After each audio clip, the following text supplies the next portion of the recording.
The ocean held secrets that even the surface could not see. For centuries, sailors crossed above it. Divers descended through it. Yet something impossibly strange lay waiting far below, hidden in the deepest folds of the seafloor, where darkness swallowed light and pressure turned water into something else entirely.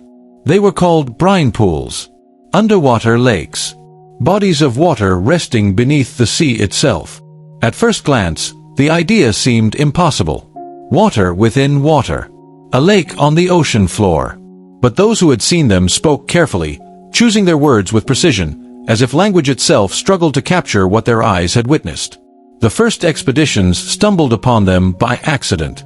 Remote-operated vehicles, sent down to map the abyssal plains, transmitted footage that made scientists pause the recordings and replay them slowly. There, in the beam of the submarine's light, appeared what looked unmistakably like a shoreline. A distinct boundary. On one side, the familiar cold darkness of seawater. On the other, something denser, stranger, utterly still. The camera drifted closer. And there it was, a pool of liquid, separated from the surrounding ocean by an invisible membrane of chemistry. The edge rippled gently, disturbed by the vehicle's movement, but the surface held. A lake, 2,000 meters beneath the waves. Imagine being there, drifting quietly beside them in the dark, watching that impossible boundary shimmer in the light. The explanation seemed straightforward enough at first. Salt. Ancient deposits buried deep within the seafloor, dissolved slowly over millennia by seeping water, creating a brine so dense it could not mix with the ocean above. Gravity pulled it into depressions, into valleys and craters carved by underwater geology. There it settled, heavy and distinct, a liquid more than 5 times saltier than the sea surrounding it. Simple chemistry. Simple physics. The mystery, it seemed, was solved before it truly began. But the researchers kept watching. And the lakes kept revealing contradictions. The boundaries, for instance, behaved in ways that defied initial predictions. The interface between brine and seawater was not a clean line but a transition zone, a place where the two liquids met and swirled in slow, hypnotic patterns. Waves formed there, moving along that underwater surface in perfect silence, rolling from one end of the pool to the other without sound, without breaking. They moved as waves should, obeying physics, yet entirely removed from wind, from air, from everything waves were supposed to need. Scientists measured the temperature. It varied. Some pools were colder than the surrounding water, chilled by the depths. Others, impossibly, radiated warmth. Heat rose from them, generated by chemical reactions occurring within the brine itself, reactions between salt and minerals and methane seeping from below. These lakes were not inert. They were active, alive in their own chemical way, producing energy in the absolute absence of sunlight. The darkness down there was total. Not the darkness of a moonless night, but something deeper, an absence so complete that eyes became useless. The pressure at those depths could crush steel, compress air into liquid, turn familiar substances strange. Sound traveled differently there, muffled and distorted by the density of water stacked miles high. And in that crushing silence, in that perfect dark, the brine pools waited, still and patient. But beneath the surface, beneath even the surface of these underwater lakes, something even stranger was waiting. Life. Against every reasonable expectation, organisms thrived at the edges of these toxic pools. Mussels clustered along the shorelines, their shells gleaming faintly in the submersible lights. Tube worms waved gently in the current, their bodies anchored to the brine's perimeter. Bacteria formed thick mats, carpeting the transition zone in colors that seemed impossible at such depths, whites and oranges and pale greens, pigments that served no purpose in a world without light. The brine itself was lethal. Anything that entered it died almost instantly, preserved in the dense, oxygen-depleted liquid like specimens in formaldehyde. The cameras captured crabs, frozen mid-crawl at the bottom of the pools. Fish, their bodies perfectly intact, suspended in the brine's embrace. The pools were graveyards and museums both, displaying their victims with clinical precision. Yet life persisted at the edges. Thrived there, even. Fed by the chemicals seeping from below, organisms had adapted to conditions that should have been uninhabitable. They harvested energy from methane and hydrogen sulfide, substances poisonous to most life on Earth, and converted it into sustenance through processes science was only beginning to understand. The researchers dove deeper into their studies. They collected samples, analyzed the chemistry, mapped the thermal gradients. Each answer generated new questions. Each question revealed new complexity. Some pools, they discovered, were connected to vast underground reservoirs. The brine wasn't simply dissolved salt from ancient deposits, it was water from another time entirely, squeezed from sediments laid down millions of years ago, carrying with it the chemical signature of prehistoric seas. These weren't just lakes. They were windows into the past, preserving samples of Earth's ancient ocean in isolated pockets beneath the modern seafloor. The water grew heavier as the submersibles descended, the light thinner, and sound slowly faded away into something that felt less like silence and more like suspension. Other pools exhibited stranger properties still. Some released bubbles, not air, but methane, rising from cracks in the seafloor and passing through the brine in slow, wobbling spheres before dissolving into the seawater above. The bubbles moved with dreamlike lethargy, distorted by pressure, taking minutes to complete journeys that should have lasted seconds.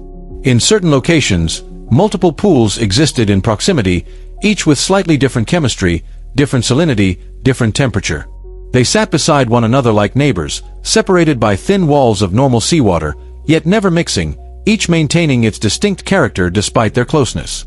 The cameras captured one pool where the brine flowed, moving slowly across the seafloor like a river of mercury, following ancient channels carved by who knew what forces. It moved downstream, though down seemed a questionable concept in a place already at the bottom of the ocean, seeking lower ground, pooling in depressions, behaving exactly as water should while simultaneously being something entirely other than water. Scientists noted the colors. Some brine pools reflected the submersible lights with an eerie luminescence, glowing faintly blue or green in the darkness. Others absorbed light entirely, appearing as voids, black holes in the seafloor that the cameras struggled to resolve. The color depended on chemistry, on the particular mixture of salts and minerals dissolved in each pool, but the effect was unsettling, as if each lake possessed its own personality, its own character, expressed through hue and reflection. Imagine drifting there in the perpetual night, watching the lights play across those strange surfaces, seeing boundaries that shouldn't exist holding firm against the weight of an ocean. The more they studied, the more variations they found. Brine pools in the Gulf of Mexico differed from those in the Mediterranean, which differed again from pools discovered in the Red Sea. Each region's geology created distinct conditions, distinct chemistries. Yet all shared certain fundamental characteristics: the density that kept them separate, the toxicity that made them deadly, the paradoxical life that gathered at their margins. Some pools were ancient beyond measure, stable for thousands of years, possibly much longer. Others appeared to be newer, formed by relatively recent geological events.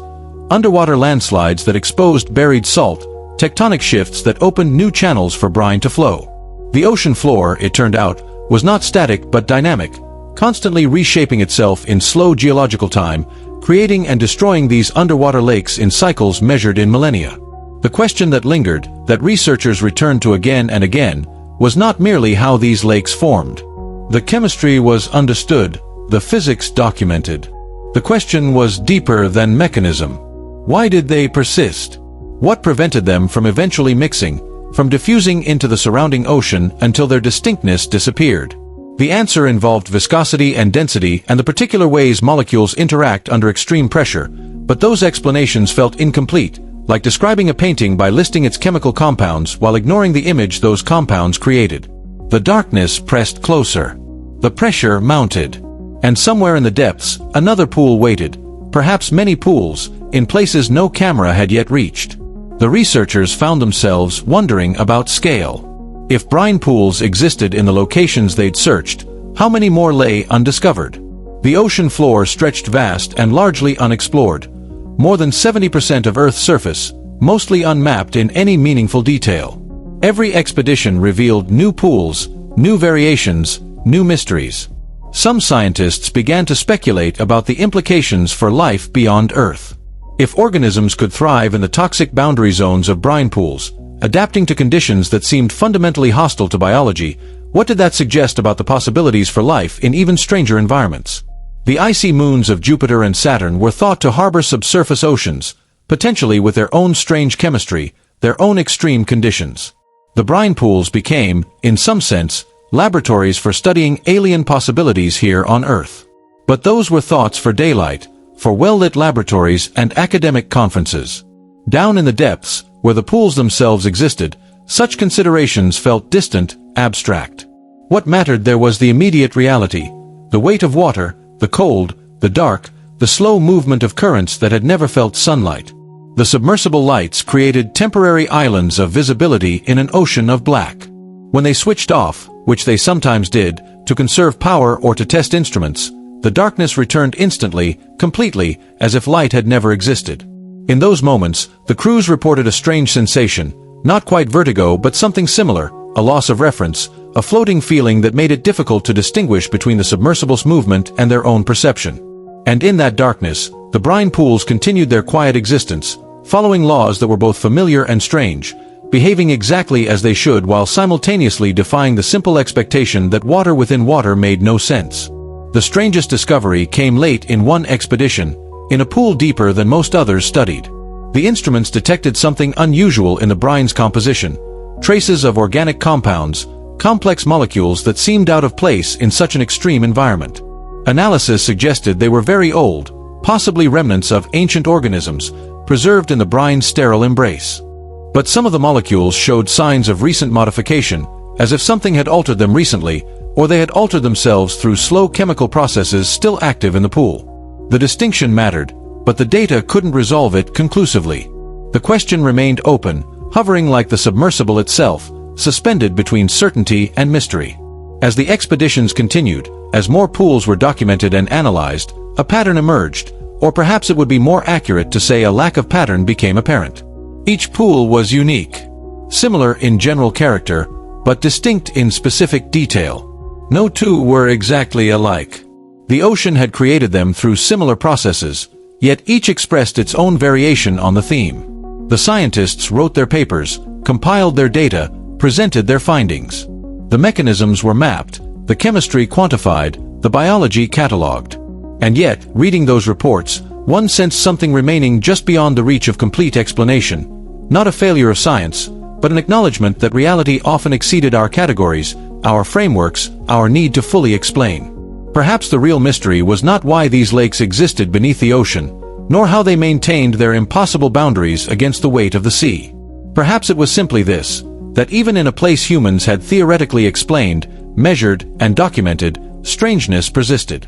That the familiar ocean, crossed by countless ships, studied for centuries, still held spaces utterly unlike anything on the surface. That beneath the waves, in the crushing dark, water could become something other than itself while remaining, fundamentally, water. And perhaps the deepest question was not about the pools themselves, but about what remained undiscovered. How many more lakes rested in unexplored regions? What other impossible boundaries waited in the abyss? What other variations on this theme existed in depths no light had reached, no camera recorded? The ocean kept its secrets carefully. It revealed them slowly, one at a time, in moments of technological fortune and scientific persistence. And for every secret revealed, it seemed to hint at 10 more lying just beyond reach, waiting in patient darkness, existing whether humans discovered them or not. And perhaps the real mystery was not why they existed, but how many remained unseen.